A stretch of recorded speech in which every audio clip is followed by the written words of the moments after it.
An obese teen pays for a Hell's Angels gas, and the next day, 100 bikers show up at her door.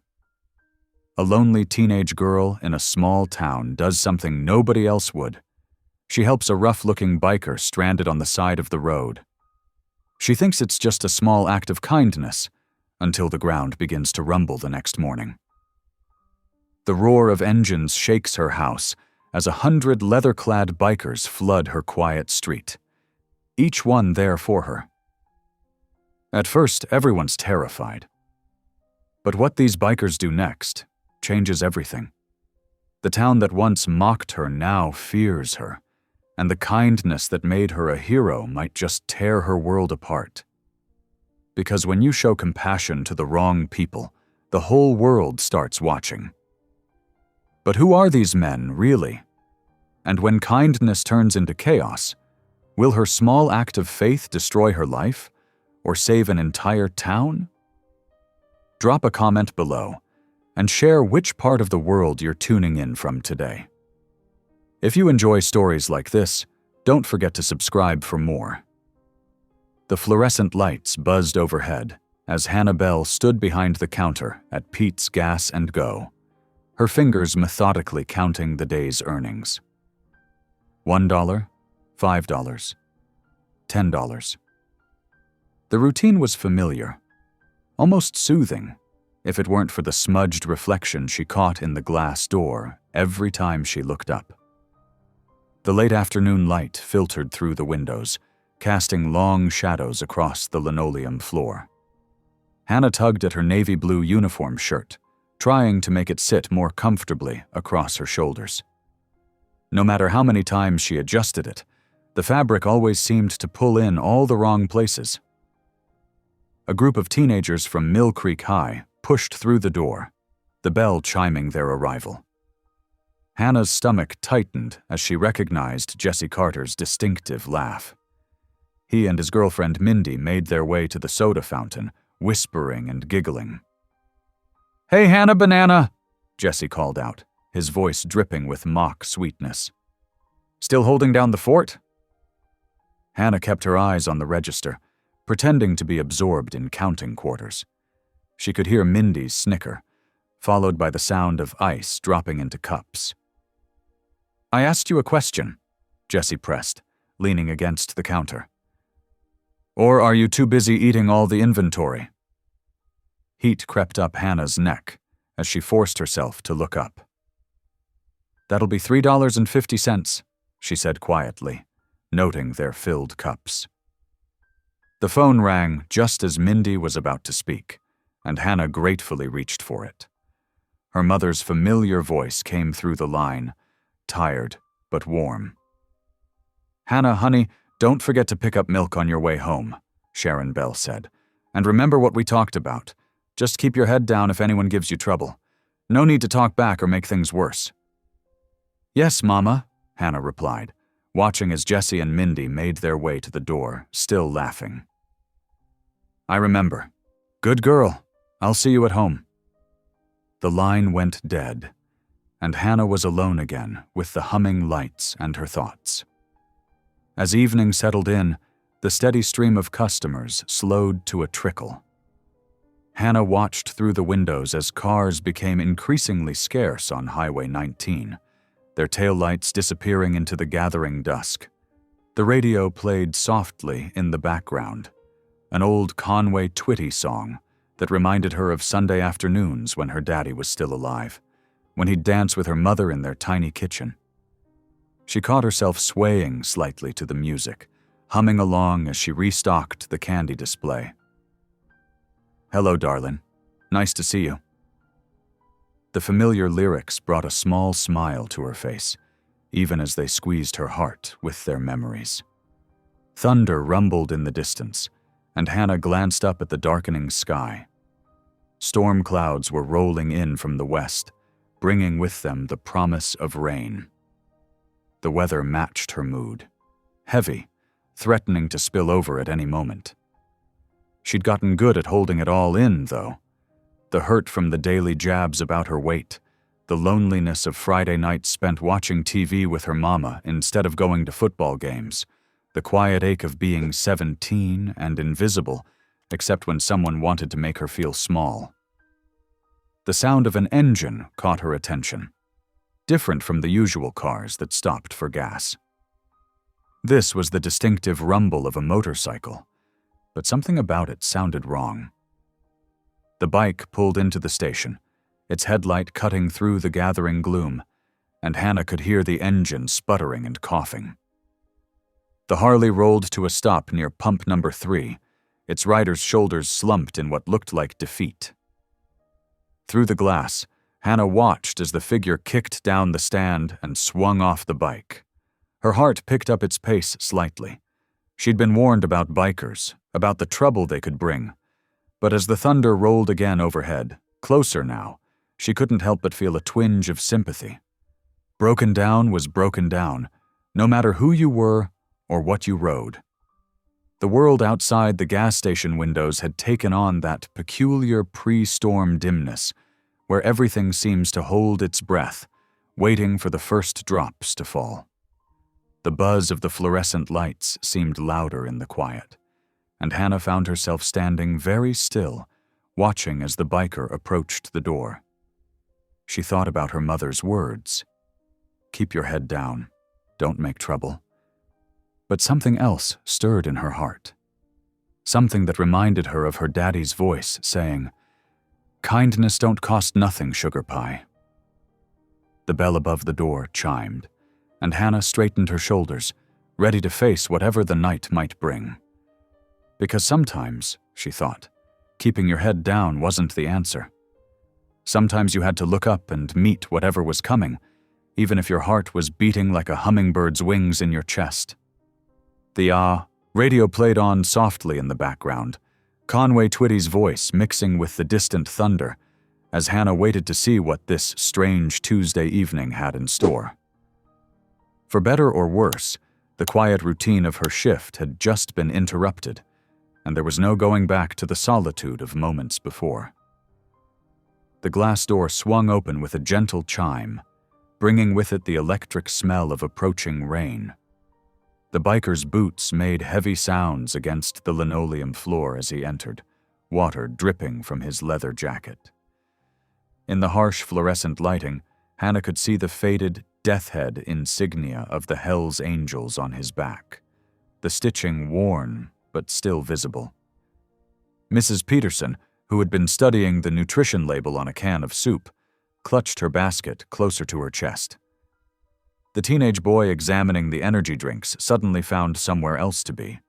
Even old Mr. Jenkins, who'd been reading the newspaper headlines by the coffee machine, shuffled toward the exit, his eyes cast downward. The biker approached the counter, and Hannah noticed how his face was weathered like old leather, creased with lines that spoke of hard miles and harder years. His beard was shot through with gray, and his eyes, a surprising shade of warm brown, carried an unmistakable weariness. "Evening," he said, his voice gravelly but not unkind. "Name's Red." Hannah's fingers tightened slightly on the counter edge. "Can I help you?" Red ran a hand through his rain-dampened hair. "Got myself in a situation. Stopped at a rest area about 20 miles back, and someone helped themselves to my wallet while I was catching some shut-eye." He paused, seeming to choose his words carefully. "Just need enough gas to get back on the road. I can wire you the money tomorrow." The remaining customers in the store had created a wide berth around Red, their whispers barely audible, but their meaning clear. Hannah could hear snippets of their conversations. Dangerous. Shouldn't be here. Call the police. But something made Hannah look closer.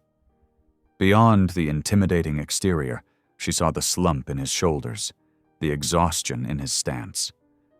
She remembered sitting with her father on their front porch years ago, watching a stray dog limp past their house. Her father had gotten up without a word, brought out leftovers from dinner, and fed the animal. "Why'd you do that, Daddy?" she'd asked. "He could be dangerous." Her father had smiled, his eyes crinkling at the corners. We're all one good act away from redemption, sugar. Sometimes folks just need someone to remember they're human. Now, looking at Red, those words echoed in her mind. Her hand moved to her pocket, where her last $20 bill sat folded, money she'd been saving for a new book she'd wanted. For a moment, she hesitated, her mother's cautionary voice in her head warring with her father's wisdom. "Which pump are you at?" she asked quietly. Red blinked, surprised by the question. "Number 3. But listen, I don't expect—" Hannah was already reaching for the register. $20 on pump 3, she said, feeding her bill into the machine. The receipt printed with a soft whir. Red stared at her, his weathered face showing genuine bewilderment. "Why'd you do that?" Hannah met his eyes, feeling strangely calm. "Because no one else would." The silence that followed felt heavy with meaning. Red's expression shifted, something softening around his eyes. "I'll pay you back," he said firmly. "You have my word on that." "It's okay," Hannah replied, but Red was already shaking his head. "No, it ain't. You did right by me when you didn't have to. That means something." He pulled a small notebook from his jacket pocket, tore out a page, and wrote something down. "This is my number. I'll make this right." Thunder crashed outside, and the rain began to fall in earnest. Red tucked the receipt into his jacket and headed for the door, pausing before he pushed it open. "Thank you," he said simply, but the words carried weight. Hannah watched through the window as he filled his tank, the rain creating halos around the fluorescent lights overhead. His Harley roared to life, sounding healthier now, and soon his taillights disappeared into the stormy night. The rest of her shift passed quietly. She locked up at 10 o'clock, double-checking all the doors and windows before heading home in her mother's old Chevy. The windshield wipers kept time with her thoughts as she drove through the rain-slicked streets. At home, her mother had kept a plate warm in the oven, meatloaf and mashed potatoes, comfort food for a rainy night. They sat at their small kitchen table, the sound of rain against the windows filling the silence between them. "You're quiet tonight," her mother observed, passing the salt shaker. "Everything okay at work?" Hannah pushed her peas around her plate. "A biker came in tonight. His wallet was stolen and he needed gas." Her mother's fork clattered against her plate. "Hannah-Belle, tell me you didn't—" "I helped him," Hannah said quietly. "With my own money." "Oh, honey," her mother's voice was heavy with concern. "You can't trust men like that. They're dangerous. Promise me you won't do anything like that again." Hannah nodded, knowing it would ease her mother's worry, but inside, she felt a certainty she couldn't explain. For the first time in longer than she could remember, she felt like she'd done exactly what she was supposed to do. The $20 hadn't just bought gas. It had purchased a moment of grace, a small reminder that sometimes the scariest-looking people carried the deepest hurts. She finished her dinner in silence, her mother's worried glances washing over her like the rain outside. But deep in her heart, past the familiar weight of other people's judgments and expectations, something felt right. Something felt true. That night, as she lay in bed listening to the storm, Hannah thought about Red's face when she'd helped him, not just surprised, but touched, as if he'd forgotten that kindness could come without conditions. Maybe, she thought, that's what her father had meant about redemption. Maybe it wasn't just about the person being helped, but about the helper too, about remembering that everyone, no matter how they looked or what they rode or where they'd been, deserved a chance at grace. The morning sun struggled through Mill Creek's autumn haze as Hannah tied her work apron. The early shift at the gas station felt different today. Maybe it was the way the light caught the dewdrops on the windows, or how the air felt charged with possibility. Mrs. Peterson had just finished paying for her weekly fill-up when the first rumble reached them. It started as a distant hum, like thunder gathering on the horizon. "Sounds like a storm coming," Mrs. Peterson said, peering at the cloudless sky. But Hannah knew different kinds of thunder. This wasn't weather. It was engines. The rumble grew louder, transforming into a symphony of motorcycles. The sound rolled down Main Street like a wave, making the gas station windows vibrate. Hannah stepped outside, her heart beating faster as she watched the incredible sight unfold. 100 motorcycles, maybe more, thundered down the street in perfect formation. Chrome glinted in the morning sun, and leather jackets caught the light like ravens' wings. All around her, Mill Creek went into lockdown. The hardware store's open sign flipped to closed. The diner's blinds dropped. Doors slammed shut, one after another, like dominoes falling. The bikers moved as one unit, their machines purring as they pulled into the gas station lot. They arranged themselves in neat rows, their precision betraying years of riding together. Leading them was a familiar face, Red, his weathered features creased in a warm smile as he dismounted. "Told you I don't forget kindness," he called out, walking toward her. His voice carried across the lot, drawing curious faces to windows despite the town's fear. Hannah stood her ground, though her legs felt shaky. "Red, what is all this?" He chuckled, the sound rich and genuine. "Well, I got to thinking after what you did for me. Told my brothers about it over breakfast this morning, about how a young lady showed me more trust and kindness than I'd seen in a long while." He gestured to the assembled riders. They wanted to pay it forward. One by one, the bikers dismounted. They were all shapes and sizes. Tall ones, short ones, some with gray beards down to their chests, others barely older than Hannah herself. Each nodded respectfully as they approached the station. A massive man with arms like tree trunks stepped forward. "Name's Tank," he said, his voice surprisingly gentle. "Red here says you're good people. We believe in taking care of good people." The bikers began filling their tanks, forming orderly lines at the pumps.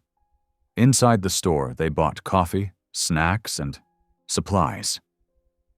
Every transaction was polite, every thank you genuine. Hannah's register had never been so busy, but it wasn't just about business. Each biker approached her with an envelope, carefully sealed. Tank explained, "We heard your town's food pantry's been struggling. Thought we might help out a bit." Hannah's hands trembled as she accepted envelope after envelope. She'd never seen anything like it. These rough-looking men and women, labeled as dangerous by society, showing more generosity than she'd witnessed in years of small-town life.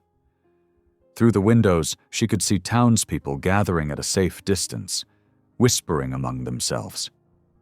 Jesse and Mindy Carter, who usually spent their time mocking her, stood open-mouthed on the sidewalk. The diner's blinds had inched up, faces pressed against the glass. Red stayed close by, greeting his fellow riders by name, making sure everything ran smoothly. He seemed to sense Hannah's overwhelm and offered quiet words of encouragement. "Sometimes," he said, "it takes an outsider to remind folks what community really means." The morning stretched into afternoon, the gas station becoming an unlikely hub of activity. The bikers shared stories, laughed, and treated Hannah like she was one of their own. A few even asked her to sign their gas receipts as mementos.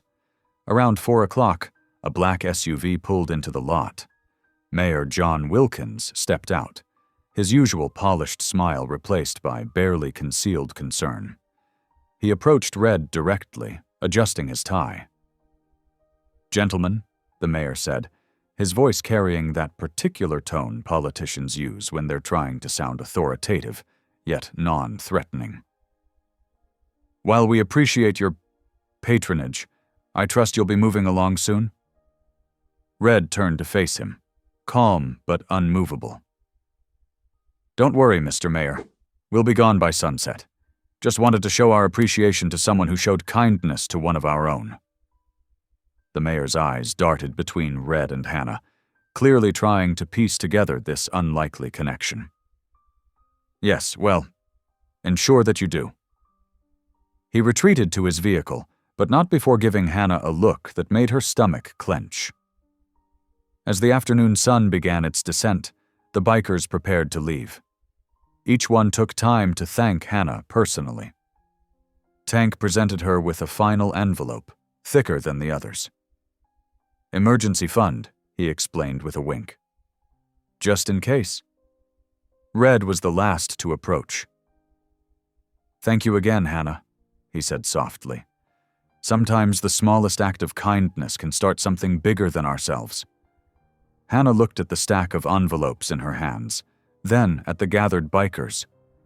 Her heart felt full to bursting, grateful for their generosity, afraid of the attention it would bring, and somehow knowing that this was just the beginning of something. The sound of 100 motorcycles starting up filled the air once more. Red led them out, the formation as perfect as their arrival. Hannah watched until the last tail. Light disappeared around the bend, leaving behind a changed gas station, a stunned town, and a girl who was beginning to understand that sometimes the bravest thing you can do is simply be kind. The evening settled over Mill Creek like a blanket, but the whispers remained. Hannah stood in her quiet gas station, surrounded by the evidence of the day's events: full cash registers, empty snack shelves, and a stack of envelopes that represented more generosity than she'd ever witnessed in her young life. Hannah's alarm buzzed at 6:30 in the morning, but something was different. Through her bedroom window, unfamiliar shadows danced across her ceiling. The steady hum of voices and metallic clanking filtered through the walls. Pushing aside her curtains, Hannah gasped. Their modest front yard had transformed overnight into what looked like a combination of a motorcycle repair shop and a campground. At least 20 tents dotted the dewy grass, while various motorcycle parts lay carefully arranged on tarps. The morning sun glinted off chrome and tools, creating a mechanical garden. "Hannah," her mother's voice carried from downstairs, tight with anxiety. "You need to see this!" Still in her pajamas, Hannah hurried down to find Sharon Bell standing at their screen door, coffee cup frozen halfway to her lips. Outside, Red stood on their worn front porch, holding his weathered cap in his hands. "Morning, Miss Bell," he said, his gravelly voice somehow both respectful and determined. "Hope we didn't wake you too early. The boys and I noticed your place needed some work, and, well, we aim to fix that." Sharon's grip tightened on her coffee cup. "Mr. Red, this really isn't necessary." "Ma'am," Red interrupted gently, "your daughter showed kindness when most folks wouldn't. Let us return the favor." Before Sharon could protest further, activity erupted across the yard. Tank emerged from behind a truck carrying lumber for the broken porch steps. 3 other bikers were already setting up ladders and laying out painting supplies. The sound of a power drill competed with good-natured shouting as more bikes rolled up, bringing supplies. Hannah watched in amazement as their shabby house became the center of focused attention. The bikers moved with surprising efficiency, each seeming to know their role. Some scraped old paint while others patched holes. Tank had already dismantled the dangerous front steps and was measuring for new ones. "Your electric box looks iffy," called out a biker with silver-streaked hair. "I'm certified. Mind if I take a look?" Sharon stood speechless as their home of 15 years received more attention in one morning than it had in all that time. Hannah slipped outside, drawn to the energy and purpose filling their usually quiet yard. Red found her watching Tank work. "He used to build custom homes," Red explained, before life took some turns. Most of these men, they've got skills. Society just stopped seeing them. By mid-morning, the neighborhood had noticed. Curtains twitched in windows. Cars drove by slowly. Some neighbors stood in their driveways, phones raised.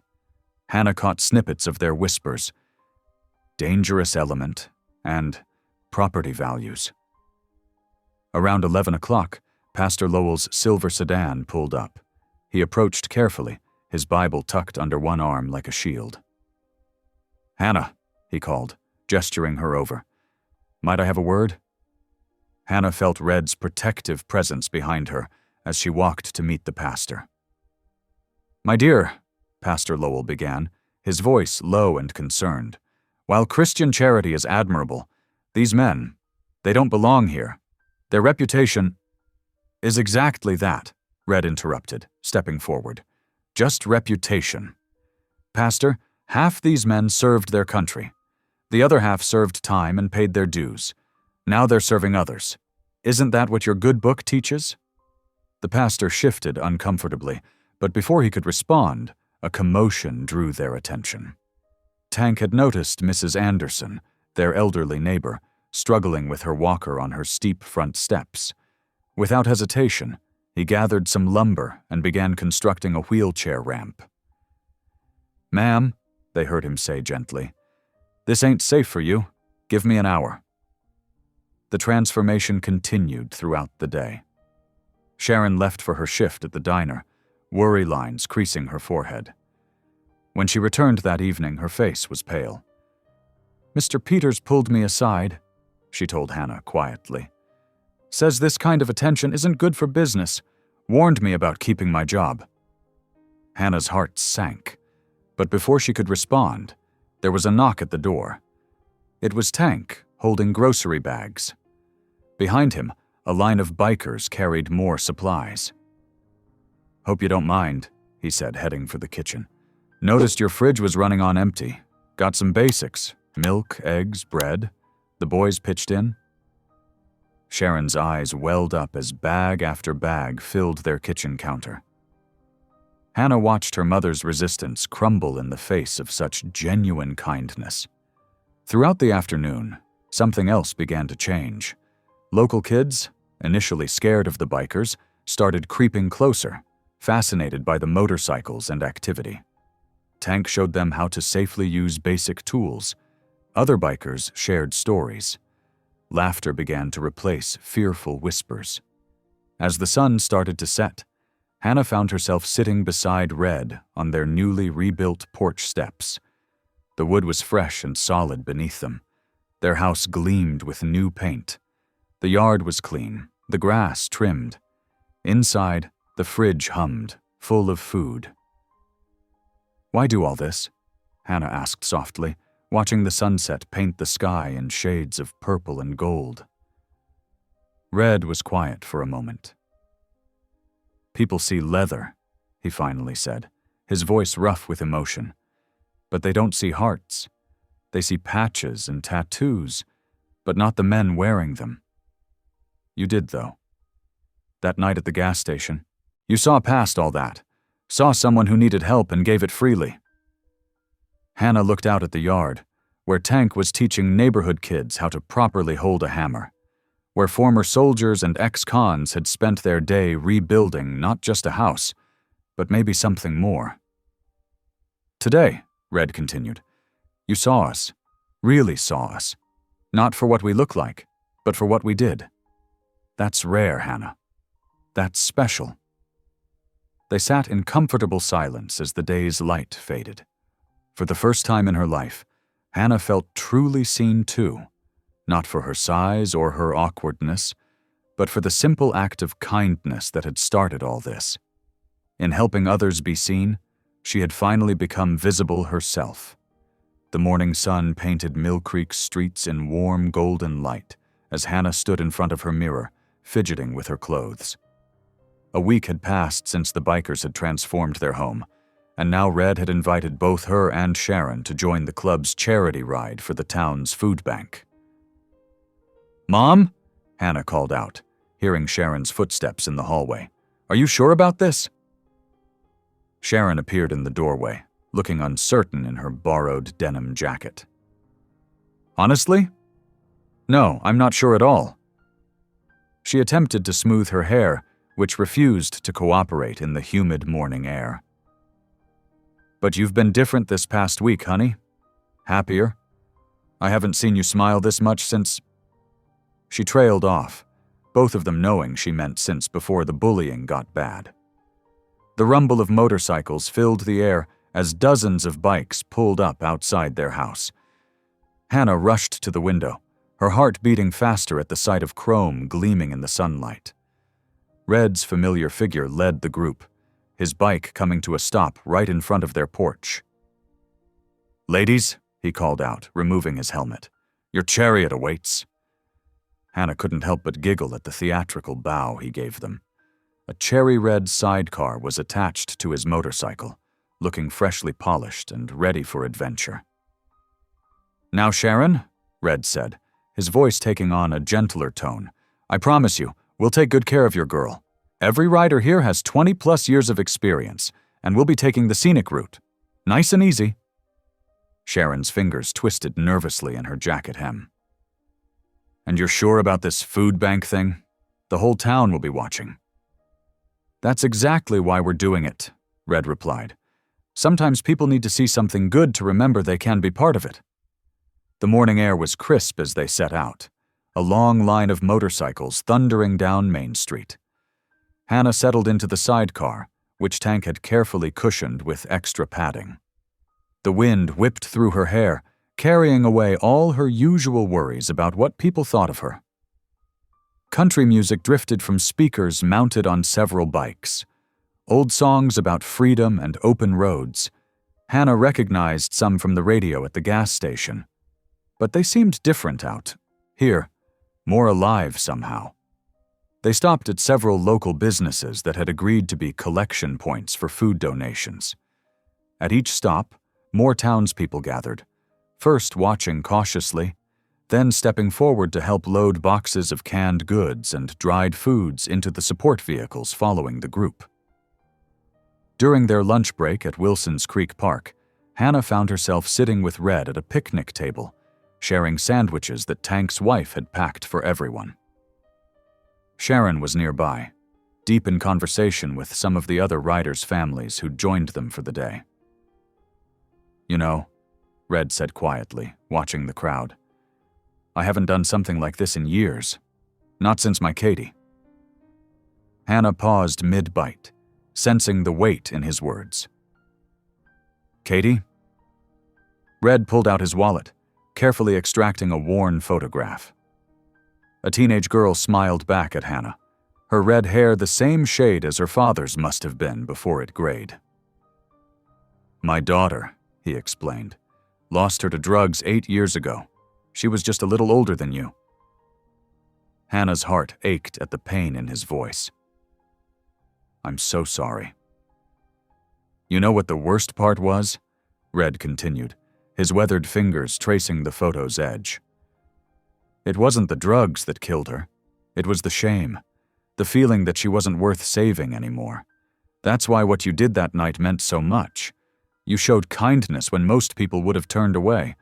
Reminded me what it's like to feel hope again." Tears pricked at Hannah's eyes. "I just did what felt right. Sometimes that's all it takes to change a life, or save one." Red carefully tucked the photo away. "When you helped me, it was like getting a second chance, not to save Katie, but to honor her memory by helping others." The afternoon continued with more stops, more donations, and more moments of unexpected connection. Hannah watched in amazement as former critics of the bikers' presence worked alongside them, passing boxes and sharing stories. Jesse and Mindy Carter, who had so often mocked Hannah at school, showed up with their parents to donate food. Hannah caught Mindy watching her with an expression that looked almost like admiration as she rode past in the sidecar, her laughter carried away by the wind. The sun was setting when they finally returned home, the support vehicles loaded with enough donations to stock the food bank for months. Hannah's cheeks hurt from smiling, and even Sharon looked relaxed, chatting easily with Tank's wife about recipe exchanges. Later that night, tucked into her bed with her phone, Hannah scrolled through the day's photos. There she was in the sidecar, grinning wider than she'd ever seen herself smile. There was Red, showing local kids how to properly secure cargo. Sharon, laughing at something Tank had said. Pictures of people hugging, clapping, working together. And in so many of them, Hannah was right there in the middle, no longer hiding. The last photo made her pause. Someone had captured her helping an elderly woman carry a box of donations, both of them smiling. She looked different in the picture. Stronger, more confident, like someone who knew her place in the world. Setting her phone aside, Hannah knelt beside her bed, folding her hands the way she'd done since childhood. "Thank you, Lord," she whispered, her heart full of gratitude, "for making me useful." She paused, thinking of Red's story about Katie, of all the lives that had somehow been touched by one simple act of kindness at a gas station. "Thank you for showing me that everyone deserves a second chance at hope." Through her window, she could hear the distant rumble of motorcycles heading home, like thunder carrying away the last of winter's clouds. For the first time in years, Hannah felt completely at peace with who she was and where she belonged. Hannah woke to her phone buzzing with notifications. Blinking sleep from her eyes, she saw dozens of messages, shares, and tags. Someone had posted a video of yesterday's charity ride, showing the long line of motorcycles and the mountains of food donations. The local news website had already picked up the story, praising her random act of kindness that sparked a chain reaction of community giving. "Local Teens' Compassion Transforms Town," read the headline. Below it was a photo of Hannah helping load boxes, surrounded by leather-clad bikers and smiling neighbors. Her heart skipped. She'd never seen herself in the news before. Sharon burst into her room, still in her waitress uniform. "Have you seen this?" Her mother's face was pale with worry. "It's everywhere, Hannah. Everyone's talking about it." "Is that bad?" Hannah asked, though she already knew her mother's answer. "Mayor Wilkins called an emergency town meeting for this afternoon." Sharon sat heavily on Hannah's bed. 4 o'clock at the community center. He says it's about public safety concerns. Hannah's stomach tightened. She'd seen how the mayor looked at the bikers during their visits, like they were dirt on his polished shoes. But they haven't done anything wrong. They helped people. "I know, sweetie." Sharon squeezed her hand. "But please, just keep your head down today. No more attention, okay?" At school, Hannah felt eyes following her everywhere. Some students whispered and pointed. Others gave her thumbs up or quiet smiles. During lunch, Jesse Carter actually waved her over to his table, something that had never happened before. "That was pretty cool what you did," he said, surprising her. "My mom says those bikers filled 3 whole trucks with food donations." Before Hannah could respond, Mindy dropped her tray beside them. "Yeah, but my dad says they're probably all criminals. He's going to the town meeting to support Mayor Wilkins." The afternoon dragged by slowly. In her last class, Hannah couldn't focus on the lesson, too aware of the whispered conversations around her. When the final bell rang, she headed to her locker to grab her books and stopped dead in her tracks. Crude letters covered her locker door in black marker. "Biker babe," screamed one message. "Fat angel," sneered another. Several students had gathered to stare, their phones already out to capture her reaction. Hannah felt her chest tighten, that old familiar shame rising up. But something else rose with it, something stronger. Without a word, she walked to the janitor's closet, borrowed a can of white paint and a brush, and marched back to her locker. The gathered crowd watched in silence as she painted over the cruel words with steady strokes. Then, in careful letters, she wrote 3 words. Be kind anyway. Phones clicked and flashed around her. She heard Mindy's sharp intake of breath, Jessie's quiet, "Whoa." But Hannah just gathered her books and walked away, head high. The community center was packed by 4 o'clock. Hannah sat with Sharon near the back, watching Mayor Wilkins take the podium. His silver hair was perfectly combed, his smile practiced and cold. "Good people of Mill Creek," he began, his voice carrying authority, "we face a serious situation. While some may praise recent events, we must consider the dangers being invited into our peaceful town." He went on to describe the Hells Angels as a known criminal organization with a documented history of violence. He spoke of drug trafficking, of gang warfare, of the need to protect our children from harmful influences. "These men may appear charitable," he continued, "but we must ask ourselves, what is their real agenda? What price will we pay for their supposed kindness?" Voices rose in agreement. Hannah saw Mindy's parents nodding, along with several other prominent townspeople. But then Mrs. Thompson, the elderly woman whose wheelchair ramp Tank had built, stood up shakily. "Those criminals did more for me in one day than this town has done in years," she declared. "Shame on you, John Wilkins, for twisting good into evil." The room erupted in opposing shouts. Hannah watched as neighbors argued with neighbors. Friends took sides against friends. Sharon gripped her hand tightly, whispering, "We should go." They slipped out quietly, driving home in tense silence. As they pulled into their driveway, Hannah's phone rang. It was Red. "Heard about the town meeting," his gruff voice came through, "and about your locker. How did you—" "News travels fast in small towns, kid." He chuckled. "Listen, when you do good, someone always gets mad.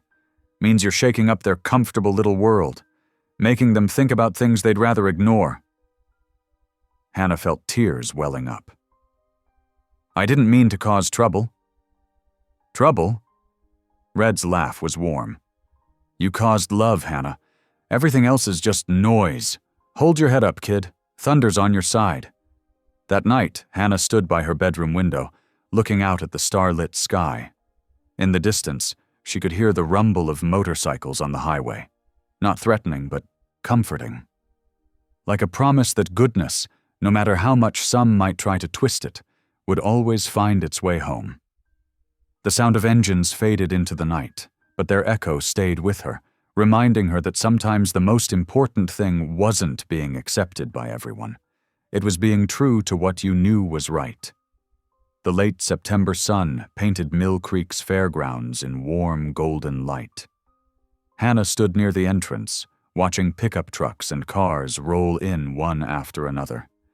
String lights crisscrossed overhead, swaying gently in the autumn breeze. The smell of barbecue and fresh-cut hay filled the air. "Would you look at that?" Sharon whispered, squeezing Hannah's hand. "I've never seen so many people here. Not even for the 4th of July." Hannah nodded, her heart swelling. Everywhere she looked, leather-clad bikers mingled with townspeople. Children darted between motorcycles displayed in neat rows, their chrome gleaming. Local church ladies had set up food tables alongside tattooed men grilling burgers. The sight brought tears to her eyes.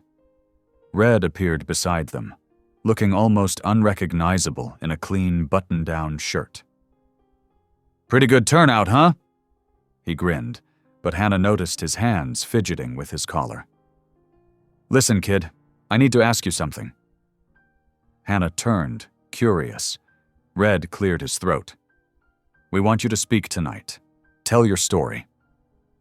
The words hit her like a physical force. "Me? But I can't. I wouldn't know what to say." "Just tell the truth," Red said softly. "Sometimes that's all people need to hear." Before Hannah could protest further, Mayor Wilkins's sleek sedan pulled into the lot. The crowd parted slightly, conversations hushing. But instead of the expected confrontation, the mayor simply nodded at Red and made his way to the food tables. "Well, I'll be," Sharon breathed. Even he showed up. The afternoon passed in a blur of activity. Hannah helped serve food, collected donation envelopes, and watched in amazement as the counting table's total grew higher and higher. Jesse and Mindy Carter showed up with their parents, both teens actually smiling at her for once. "This is actually pretty cool," Jesse admitted, helping her stack paper plates. "My dad says these guys aren't anything like he thought." Mindy nodded, watching a group of bikers push Mrs. Thompson's wheelchair through the crowd. "I'm sorry about, before. We were stupid." Hannah felt something tight in her chest loosen. "It's okay," she said. "Sometimes it takes thunder to clear the air." As evening approached, Red guided her toward the makeshift stage, really just a flatbed trailer decorated with American flags and club banners. Her legs felt like jelly. "I can't do this," she whispered. Red squeezed her shoulder. "Yes, you can. You're stronger than you know." The crowd gathered. Hundreds of faces turned expectantly toward the stage. Hannah saw her mother in the front row, tears already shining in her eyes. The bikers stood together, their usual gruff expressions softened with pride. Red stepped up to the microphone first. "Most of you know me," he began, his deep voice carrying across the fairgrounds. "Some of you were scared of me, and that's fair. We look rough, we sound rough, and yeah, some of us have rough pasts. But a few weeks ago, a young lady looked past all that and showed kindness to a stranger. That simple act started something none of us expected." He turned to Hannah, extending his hand. "Come on up here, little sister of the road."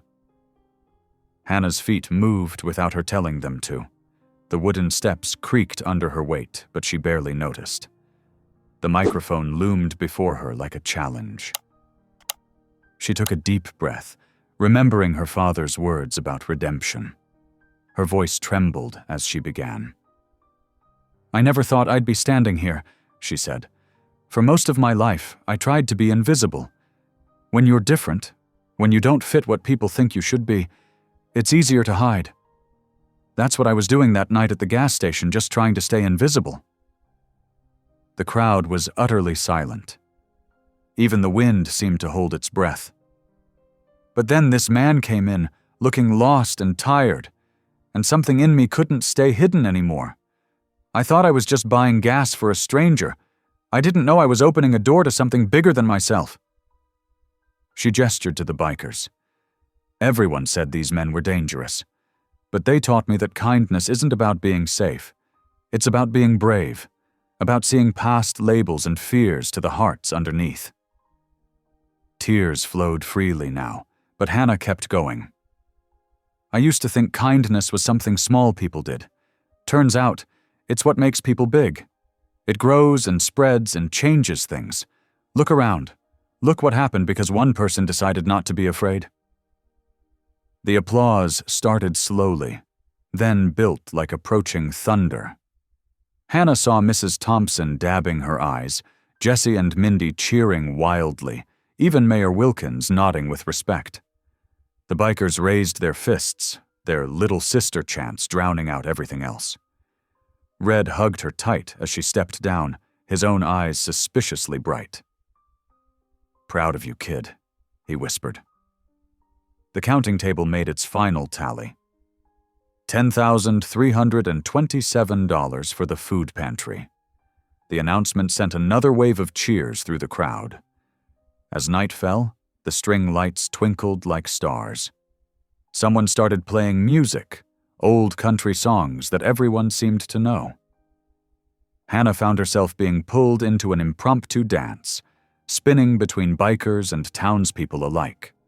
Her laughter rang out pure and free, matching the joy in her heart. Later, she collapsed beside Sharon on a hay bale, breathless and happy. Her mother wrapped an arm around her shoulders. "You did good, baby," Sharon said softly. Your daddy would be so proud. Hannah watched the scene before her. The unlikeliest family. Reunion she could have imagined. Bikers teaching local kids how to safely sit on motorcycles. Church ladies sharing recipes with tattooed men. Old boundaries dissolving in the warm night air. She leaned against her mother's shoulder, finally understanding where she fit in this strange, beautiful tapestry. Mom, she said, her voice full of wonder. I think I finally found where I belong. The music played on, and Mill Creek's heart beat stronger, changed forever by a simple act of kindness that grew into something much bigger than anyone could have imagined. The morning after the fundraiser dawned gray and cold. Hannah woke to her mother's sharp intake of breath from the kitchen. Something was wrong. Oh my God, Sharon whispered, her phone pressed to her ear. When did this happen? Hannah rushed downstairs, still in her pajamas. Her mother's face had gone pale. Turn on the news, Sharon said. The local station was already running footage. Main Street looked like a war zone. Black spray paint marred the storefronts, ugly words and symbols that made Hannah's stomach turn. The camera panned across slashed tires on parked cars, broken windows, and overturned trash cans. But what made her heart stop was the sight of the town square. The Mill Creek flag, which had flown proudly for 50 years, lay in ashes. Officials suspect gang-related retaliation, the reporter announced. Mayor John Wilkins will address the community within the hour. Hannah's phone buzzed with text messages. Did your biker friends do this? Way to go, bringing trouble here. Hope you're happy now. She tried calling Red, but it went straight to voicemail. Something felt terribly wrong. The mayor's press conference aired live from the courthouse steps. John Wilkins stood at the podium, his face grave, but his eyes gleaming with barely concealed satisfaction. Last night, our peaceful town became the target of organized criminal activity, he declared. We have security footage showing individuals in motorcycle gear vandalizing our streets. This is exactly the kind of violence I warned about. Hannah's heart pounded. That's impossible. The bikers would never. Furthermore, Wilkins continued, we have evidence linking these acts to known members of the motorcycle club that recently infiltrated our community. He paused for effect. Sheriff Morgan is already taking action. The camera cut to footage of Red being led out of his motel room in handcuffs. Several other bikers were already in patrol cars, their faces grim but dignified. Hannah felt the room spin. Mom, we have to do something, she cried. They're innocent. Sharon grabbed her car keys. We're going to the station. The sheriff's office was chaos. Deputies rushed back and forth while phones rang constantly. Sheriff Morgan stood in the middle of it all, looking tired but determined. Please, Hannah begged. You know Red. You saw how he helped people. He wouldn't do this. The sheriff wouldn't meet her eyes. We have evidence, Hannah. Sometimes people aren't what they seem. What evidence? She demanded. Show me. That's confidential, he muttered. Look, go home. This isn't your concern anymore. Not my concern? Hannah's voice rose. You're arresting innocent men because of me, because I showed them kindness. Hannah Bell, Sharon grabbed her arm. That's enough. Outside, reporters swarmed them. Camera flashes popped like lightning. Hannah, how does it feel to have brought criminals into Mill Creek? Did you know about their violent tendencies? Are you affiliated with the gang? Sharon pulled her daughter through the crowd to their car. Once inside, she locked the doors and burst into tears. We're leaving, she announced. I'm calling my sister in Cleveland. We can stay with her until we figure something out. What? Mom, no, we can't run away. Look what's happening. Sharon's voice cracked. "The whole town is turning against us. Your picture is all over the news. I can't protect you here anymore." "But they're innocent. Red is innocent." "You don't know that." Sharon slammed her hands on the steering wheel. "You don't really know any of them. I let this go too far, letting you get mixed up with those men. But it stops now. You are not to contact Red or any of them again. Do you understand me?" Hannah had never seen such fear in her mother's eyes. She nodded numbly. At home, she locked herself in her room. Her phone kept buzzing with notifications. She opened social media, even though she knew she shouldn't. The comments were brutal. Stupid fat girl thought bikers were her friends. She brought this on herself. Mill Creek was peaceful before she had to play hero. Get out of our town. Hannah curled up on her bed, clutching her pillow. The house felt impossibly quiet now. No rumbling engines outside, no deep laughs or country music, no Red telling stories on the porch. She reached into her drawer and pulled out the gas receipt from that first night. Just $20 worth of kindness that had changed everything. The paper was worn now, creased from being folded and unfolded so many times. "Did I really do the right thing?" she whispered to the empty room. Thunder rolled in the distance, but it wasn't the comforting sound it had become. Now it felt like accusation, like judgment, like the voice of a town saying she'd been wrong to trust, wrong to be kind, wrong to believe in second chances. Her phone buzzed again. Another news alert. Small-town teens' misguided charity leads to crime wave. Hannah turned it off and lay in the darkness, listening to the approaching storm. The same thunder that had once brought hope now seemed to echo with all her doubts, all her fears, all her loneliness. The rain began to fall, and somewhere in Mill Creek, Red sat in a cell while Mayor Wilkins smiled, and a town that had briefly opened its heart began to close it again. Through her window, Hannah could see the empty space where the bikers' tents had stood just days ago. Now there was only wet grass and memories of laughter that seemed to mock her with their absence. The $20 gas receipt lay crumpled in her hand, its ink starting to blur with tears she hadn't realized were falling. Outside, the storm grew stronger, and Mill Creek battened down its hatches, not against the weather, but against the very idea of trust itself. The days after Red's arrest stretched like shadows at sunset. Hannah's footsteps echoed through empty halls at school, where students parted like water around her. Even teachers looked away, unsure how to handle the girl who'd brought both hope and havoc to Mill Creek. At home, Sharon tried her best. She made Hannah's favorite meals, mac and cheese with extra cheese, chocolate chip pancakes for dinner, but the food tasted like cardboard in Hannah's mouth. Their conversations fell flat, weighted by everything left unsaid. "Honey," Sharon would start, then trail off, her hands twisting her dish towel into knots. "Maybe we could go shopping this weekend. Get you some new clothes?"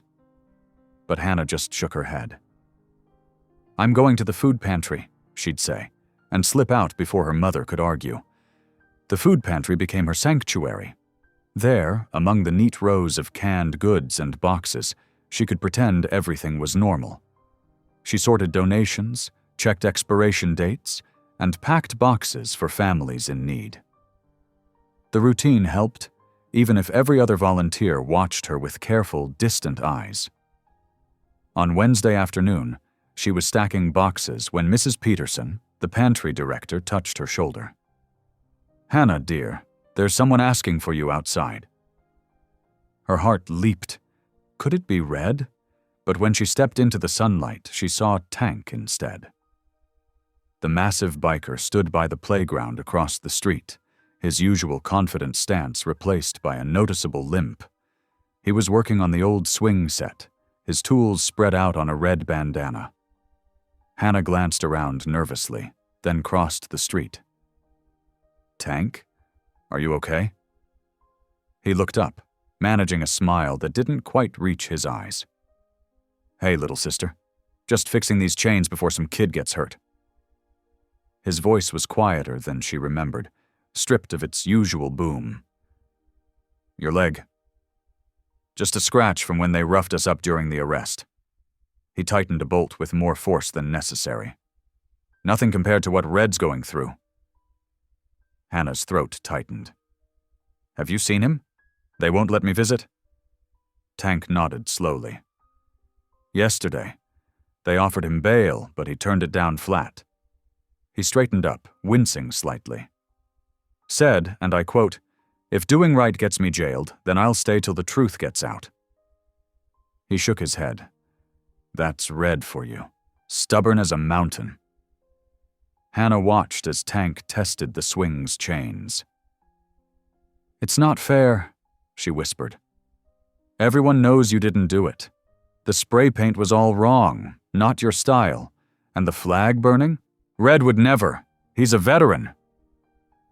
"Sometimes people see what they want to see, kid." Tank picked up his tools. "Fear's a powerful thing. Makes folks forget what they know in their hearts." Something sparked in Hannah's chest. Not hope exactly, but determination. "Then we have to remind them." That night, after Sharon fell asleep, Hannah sat at her desk and began to write. Her first letter went to Reverend Williams at First Baptist. "Dear Reverend Williams, you saw how the bikers helped build Mrs. Johnson's wheelchair ramp. You blessed the food at our charity fundraiser.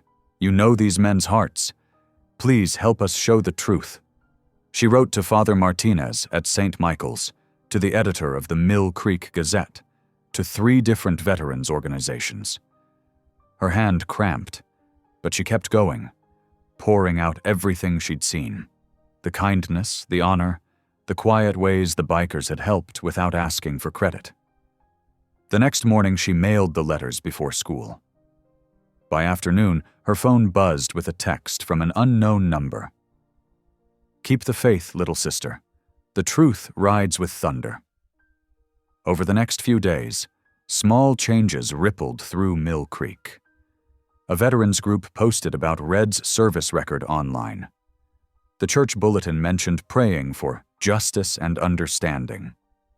2 bikers, clean-shaven and wearing plain clothes, were seen talking quietly with the sheriff. Then Tank returned with 3 others. They didn't roar in on motorcycles this time. They came in an old pickup truck, parking behind the food pantry after hours. Hannah met them there, her heart pounding. "We found something," Tank said, spreading photos on a folding table. "Security camera footage from the gas station 2 towns over. Look who was buying spray paint at 3 in the morning." The grainy images showed members of the Scorpions, a rival gang known for causing trouble. In one photo, a man clearly wore their distinctive jacket. "But why?" Hannah asked, studying the pictures. "Territory," one of the other bikers explained. "They've been trying to move into this area. What better way than to frame us and get us run out?" Hannah's fingers traced the edge of a photo. "We have to show these to Sheriff Morgan." "Already did," Tank said. "He's reviewing them now, but Hannah..." He waited until she looked up. "Whatever happens, Red wanted you to know something. He said that $20 worth of gas didn't just fill his tank that night. It filled his heart with hope again. And that's worth any price." Tears pricked at Hannah's eyes, but they weren't sad tears anymore. They were tears of determination, of faith restored. The truth was out there, like thunder waiting to break through clouds. She gathered the photos carefully. "We're not done fighting," she said firmly. "Not by a long shot." Tank's massive hand squeezed her shoulder gently. "That's our girl," he said softly. "That's our angel." And for the first time in a week, Hannah felt something more than just determination in her chest. She felt the spark of hope, burning steady and strong, like a pilot light that had never really gone out. The food pantry's fluorescent lights hummed overhead as they planned their next moves. Outside, a few townspeople walked past, some pausing to peer through the windows. But Hannah didn't hide anymore. Let them look. Let them see. The truth was coming, riding on wings of thunder and justice, and she would be ready when it arrived. The morning air crackled with nervous energy as Hannah and Sharon set up folding chairs in the town square. Their small group looked almost lost in the vast space, but Hannah refused to let doubt creep in. She smoothed the wrinkles from her "Ride for Truth" banner, while Red's lawyer, Mr. Peterson, checked the sound system. "You sure about this, honey?" Sharon asked, adjusting the microphone stand. Her hands trembled slightly, but her eyes held steady support. "More sure than I've ever been about anything, Mom." Hannah's voice carried more strength than she felt. By 10 o'clock, familiar faces began trickling in.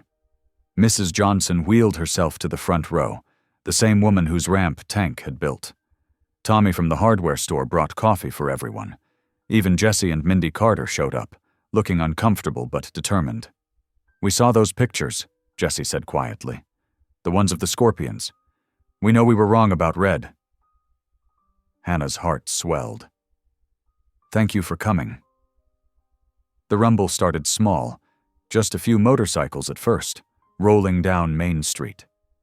Then more joined, their engines harmonizing like distant thunder. Leather-clad riders from neighboring towns, veteran groups, and even some local motorcycle clubs lined their bikes along the curb. The chrome gleamed under the autumn sun. News vans pulled up, their satellite dishes reaching toward the sky. Hannah recognized reporters from the Mill Creek Gazette and Channel 5 News. Her hands grew clammy, but she remembered Red's words. "Truth rides with thunder." At precisely 12 o'clock noon, Hannah approached the microphone. The crowd had swelled to over 200 people. She took a deep breath, unfolded her speech, and looked out at the sea of faces. "3 months ago, I was just the girl behind the counter at Mike's gas station," she began, her voice steady despite her racing heart. "I was invisible until I chose to be kind. That's when I learned something important. Kindness isn't weak. It's the strongest force we have." The microphone picked up every word as she continued. "The men you called criminals built wheelchair ramps, fixed porches, and raised $10,000 for our food pantry. They showed us that judgment is easy, but understanding takes courage. You can't silence kindness. It speaks through actions, through truth, through the thunder of hearts beating together." Cameras flashed. Someone started clapping. The sound spread like ripples in a pond until the whole square echoed with applause. Sheriff Morgan pushed through the crowd, his radio crackling. He climbed onto the platform, and Hannah's heart stopped. But instead of shutting down the rally, he leaned into the microphone. "I just received confirmation," he announced, his voice gruff with emotion. "The Scorpions have confessed to the vandalism. All charges against Red Malone and his associates are being dropped. They're being released immediately." The crowd erupted. Motorcycle engines roared to life in celebration, their combined thunder drowning out even the cheers. Hannah's legs went weak with relief, and Sharon caught her in a tight hug. Less than an hour later, 3 police cars pulled up to the square. The doors opened, and Red stepped out, blinking in the bright sunlight. His brothers followed, Tank, Woody, and the others, all looking rumpled but proud. Hannah didn't remember running. She just found herself wrapped in Red's bear hug, tears streaming down her face. His leather jacket smelled of jail soap, but his smile was as bright as ever. "See, kid?" he said, his own eyes glistening. "You lit the spark. We just fanned it." The crowd pressed in around them. Townspeople shaking hands with bikers, reporters snapping photos, children high-fiving Tank. The mayor stood off to the side, looking both chagrined and relieved. "I believe I owe some apologies," he said, approaching Red and Hannah. "To both of you." Red shook his head. "Save it for the cameras, Mr. Mayor. Today's about something bigger than apologies. It's about truth winning out." Hannah wiped her eyes, looking around at the scene. Leather-clad bikers chatting with church ladies, teenagers taking selfies with veterans, her mother hugging Mrs. Johnson. The town square had become exactly what she'd always hoped Mill Creek could be, a place where kindness spoke louder than fear. The autumn breeze carried the mingled sounds of laughter, motorcycle engines, and conversation across the square. Above it all, Hannah heard the unmistakable sound of chains clinking. Tank was already back at work, fixing the playground swings while kids watched in awe. In the days that followed the rally, Mill Creek transformed. The bikers, now welcomed as heroes, worked tirelessly from sunrise to sunset. Tank led a crew of volunteers to rebuild the old playground at Memorial Park, replacing splintered boards and rusty equipment with fresh lumber and gleaming new swing sets. "Look at this place shine," Tank said, his massive frame perched almost comically on a tiny bench he'd just finished painting. Children swarmed around him like happy bees, touching the fresh blue paint despite their parents' warnings. Across town, the bikers' work continued. Houses that had been tagged with ugly graffiti bloomed with fresh coats of paint in cheerful colors. The same people who had locked their doors at the sound of motorcycles now brought out lemonade and sandwiches to the workers. At the town hall meeting, Mayor Wilkins stood behind the podium, tugging at his collar. "I was wrong," he admitted, his voice carrying across the packed room. "These men, these angels, have shown us what community really means. Miss Hannah Bell saw what we couldn't. That judgment blinds us to the good in others." Hannah sat in the front row, her mother's hand tight in hers. After the meeting, Sharon pulled her daughter close. "I've never been more proud," she whispered. "And guess what? Mr. Peterson says my job at the diner is secure. Seems having a local hero for a daughter is good for business." The library became Hannah's new favorite place. 3 afternoons a week, she tutored younger kids in reading and math. Tank's wife, Linda, brought cookies, while other biker wives helped students with art projects and homework. "You've got a gift for teaching, little sister," Tank observed, as Hannah helped 10-year-old Tommy sound out a difficult word. On a warm evening, as the sun painted Mill Creek in shades of gold, Red gathered everyone in the town square. "Hannah Bell," he called out, his voice carrying across the crowd. "You showed us that kindness isn't just an action, it's a revolution." He held up a leather jacket, specially made. The back patch read "Honorary Angel" in elegant script. Hannah's hands trembled as she slipped it on. Perfect fit. "One last ride," Red announced, patting his Harley. The street filled with the sound of engines starting up. Hannah climbed on behind Red, her new jacket catching the last rays of sunlight. As they cruised through town, people lined the sidewalks, waving and cheering. Children ran alongside their bikes, and even old Mrs. Johnson rolled her wheelchair to the curb to raise a happy hand. The thunder of motorcycles echoed off the buildings, but this time, no one seemed afraid. Instead, it sounded like music, like the heartbeat of a town that had finally learned to see with new eyes. A year passed like the turning pages of a well-loved book. On graduation day, the May sunshine poured over Mill Creek High School's football field, warming the sea of blue caps and gowns. Hannah Bell stood at the podium, her heart beating fast beneath her graduation robes. The honorary angel patch on her leather jacket, carefully folded over her chair, caught the morning light. "You never know whose gas you're paying for, or what road it might take you down," she said, her voice steady and clear across the crowd. "A year ago, I thought kindness was something small people did, but I learned that kindness isn't measured by size, it's measured by courage." Just as she finished her final words, the distant rumble of engines filled the air. 100 motorcycles appeared, their chrome gleaming in the sunlight. They circled the football field in perfect formation, engines revving in thunderous salute. Parents, teachers, and students rose to their feet, many wiping tears from their eyes. Red led the pack, his familiar figure unmistakable. Through his helmet visor, his proud grin shone as bright as the morning sun. He raised his hand in farewell, the gesture speaking volumes of love and respect. Hannah waved back, tears sparkling in her eyes. As the roar of motorcycles faded into the horizon, Hannah whispered, "Sometimes the smallest kindness starts the loudest change." Walking off the stage, sunlight caught her honorary patch one last time, a gleaming reminder that faith, kindness, and courage could roar louder than fear ever could. Thank you for listening. Stories connect us in the most unexpected ways. If you felt that spark today, make sure you're subscribed. I share a new one daily, and the next might change your day.